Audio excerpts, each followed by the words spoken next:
Pemirsa, diduga sang sopir mengantuk, mobil truk muatan kopi kemasan nak digawa ke Lampung terguling di tengah jalan Soekarno-Hatta, Palembang sore tadi. Akibatnya kemacetan pun tak terhindarkan.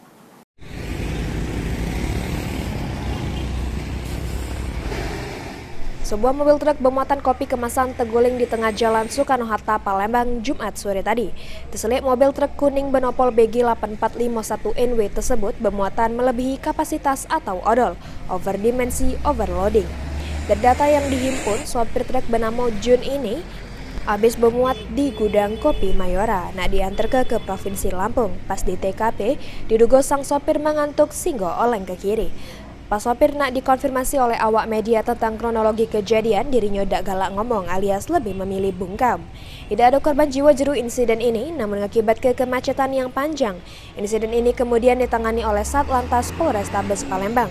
Mobil truk pun diamankan di Pos Laka Musi 2 Palembang.